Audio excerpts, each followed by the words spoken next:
Finally, there is the matter of America's overwhelming nuclear superiority. And make no mistake about it, America stands absolutely supreme in this area. Indeed, the extent to which America dominates the world from a nuclear standpoint was made plain recently in an article that appeared in the March-April 2006 edition of Foreign Affairs, a CFR publication, entitled The Rise of Nuclear Primacy by Keir Lieber of the University of Notre Dame and Darrell Press of the University of Pennsylvania.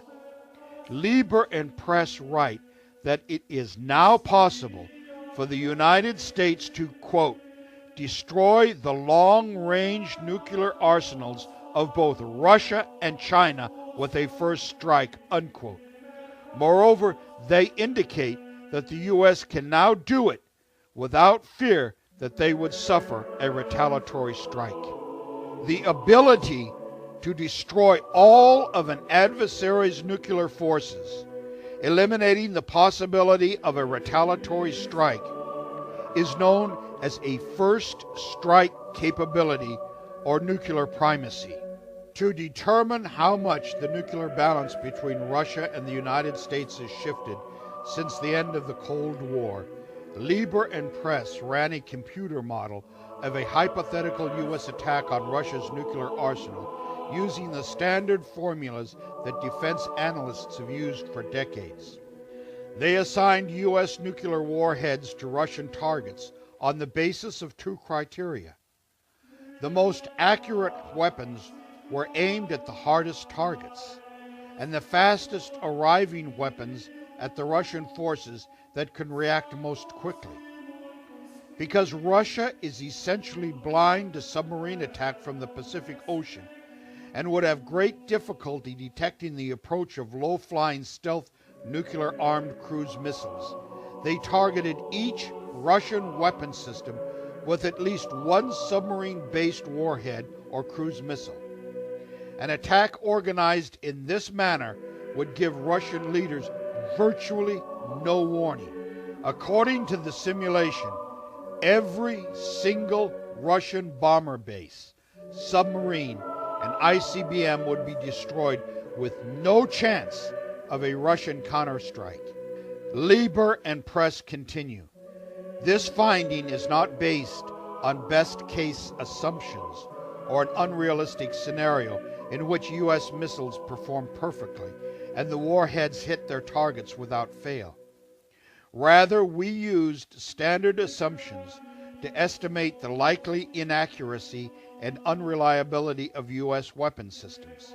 Moreover, our model indicates that all of Russia's strategic nuclear arsenal would still be destroyed even if U.S. weapons were 20% less accurate than we assumed, or if U.S. weapons were only 70% reliable, or if Russian ICBM silos were 50% harder or more reinforced, and hence more resistant to attack than we had expected. Concerning China, Lieber and Press write, China's nuclear arsenal is even more vulnerable to a U.S. attack. A U.S. first strike could succeed whether it was launched as a surprise first strike or in the midst of a crisis during a Chinese alert. Now think about the implications of all this. The United States, if it so chose, possesses the power today to conduct a first strike against the nuclear arsenal of all its enemies, not only Russia and China, but the European community, France and Great Britain, and all the other remaining nuclear powers of the world, without fear of suffering a retaliatory strike. That's the truth of the matter. And one must remember here, in this world, as Mao has suggested, power flows out of the barrel of a gun. And anyone who thinks otherwise is a fool. Moreover, if the United States so chose, it could limit its first strike attack only to the targeted country's nuclear arsenals, sparing the cities, but reducing the populations of these countries to impotence in a single instant, and reducing their populations to slave status in the service of America's New World Order system. The clear implication being that if the population of these countries refused to submit to their new status, their cities would be incinerated. In this context, one should bear in mind that even after destroying the nuclear arsenals of all of its competitors, the United States would still possess thousands and thousands of additional nuclear-tipped missiles which could be utilized to carry out such a slaughter. So now we begin at last to understand the Apostles' lament concerning this beast nation. Quote, "Who is like unto this beast? Who is able to make war with it?" Revelation 13:4. And we begin to appreciate the prophet Daniel's description of this beast nation as dreadful and terrible and strong exceedingly, with great iron teeth, one that will devour and break in pieces the rest of the nations of the world. Daniel 7:7.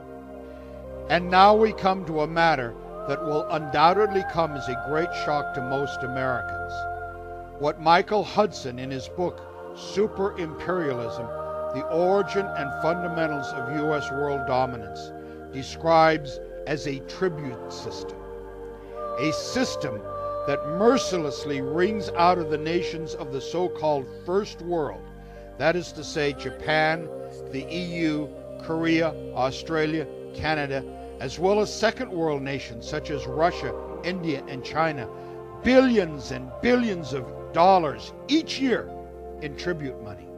This money is then used to finance America's wars of conquest.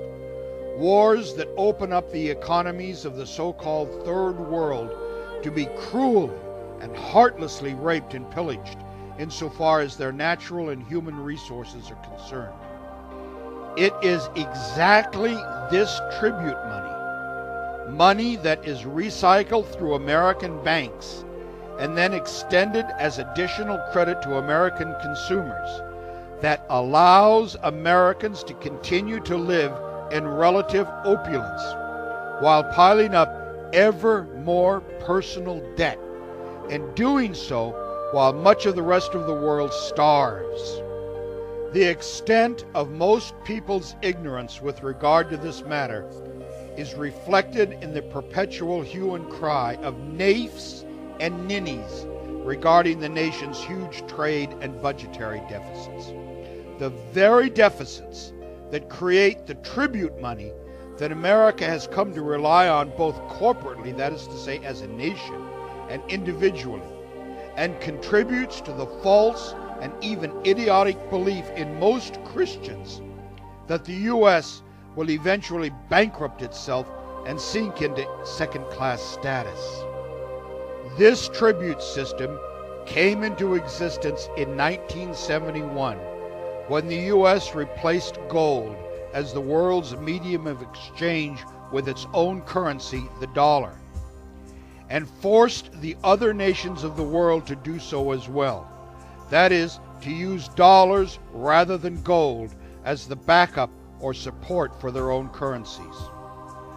Furthermore, it forced the other nations of the world to carry on all their international transactions with dollars.